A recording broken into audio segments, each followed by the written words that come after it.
After the bankruptcy and the end of the brand in 2013, a lot of Saab owners have wondered what would the cars look like today if they're still being produced.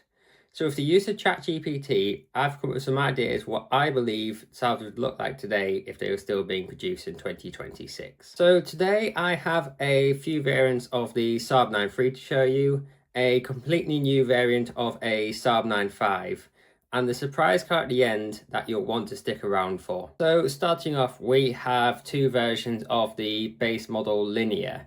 So we have the Saab 9-3 Linear TE and the Linear T. Linear TE is the most fuel efficient version of the Saab 9-3.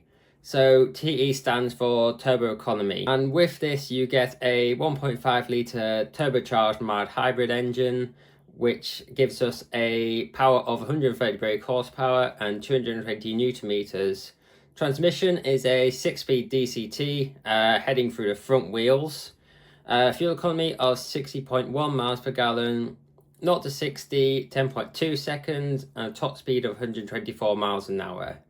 Now see, it's a very sleek design, it's very aerodynamic, which is very helpful for fuel economy, which is the main basis of this version of the Saab 9-3 Linear. Linear T is basically the same car, just with a bigger engine, so that is a 2 litre turbo hybrid, making 250 brake horsepower, 350 newton meters, still with a automatic gearbox, still front wheel drive.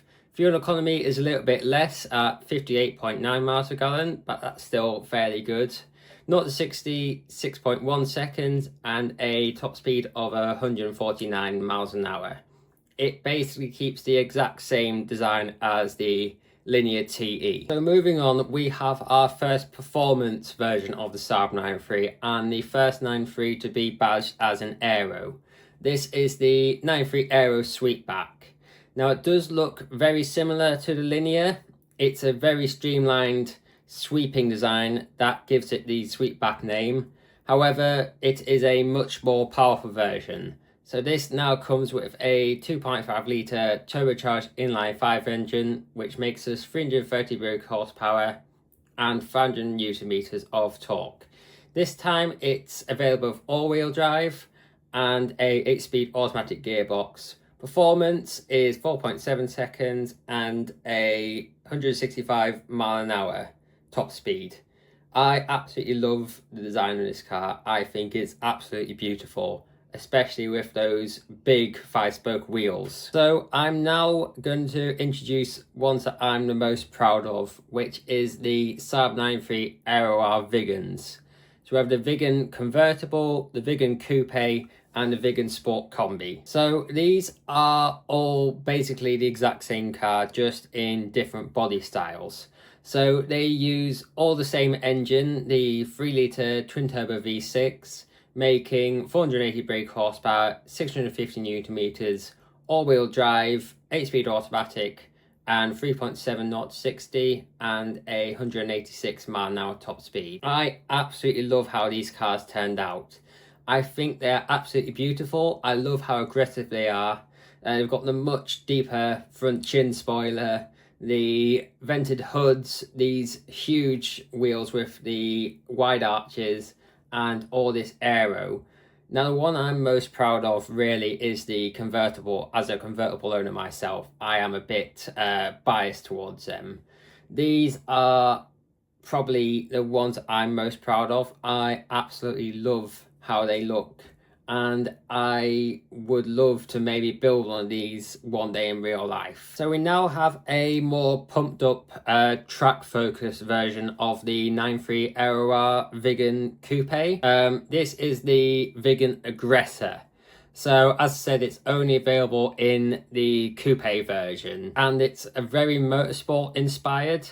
It has a lot of motorsport technology. It comes with a much more powerful engine to suit. So this is a 4 litre twin turbocharged V8, making 720 brake horsepower, 900 newton meters, all-wheel drive with an 8-speed DCT and 2.5 second 0 60 and 214 miles an hour. So now we're moving on from the Saab 9-3s to our high luxury Grand Tourer. So this is the 9.5 Nord Stream. So this is again made to be a luxury Grand Tourer. I see it as a S-Class or a Rolls-Royce or a Bentley rival. And because of being a Grand Tourer, it also gets a suiting engine. So this is a 6-litre naturally aspirated V12, making 620 brake horsepower, 650 newton meters, 8-speed automatic, 0 to 60 of 4.2 seconds and 168 miles an hour top speed.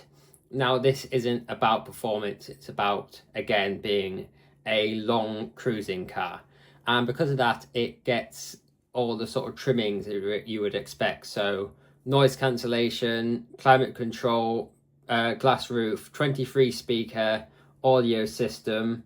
It is, I think it's absolutely beautiful. Again, I saw the 9.5 always as the luxury version, so I think this car bears the 9.5 name really well. So you may remember I said at the start of today's YouTube video that I was going to reveal something that you might want to stick around for. Well, this is it. So this is the Saab Valcron concept hypercar. Saab never did a hyper or a supercar, so it's probably a bit weird to add this in.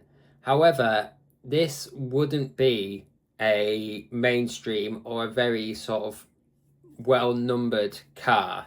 There wouldn't be many sold, but I think if a company's going to come back from bankruptcy and being away, they need to make a halo car.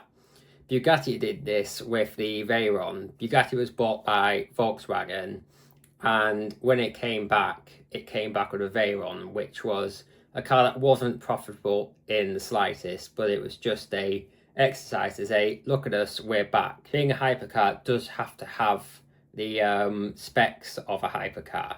So this now has a 4-litre twin turbocharged V8 with 720 brake horsepower, 900 newton meters of torque, all-wheel drive with an 8-speed DCT, 2.5 seconds, 0 to 60 and 240 miles an hour. I think, again, this is absolutely beautiful.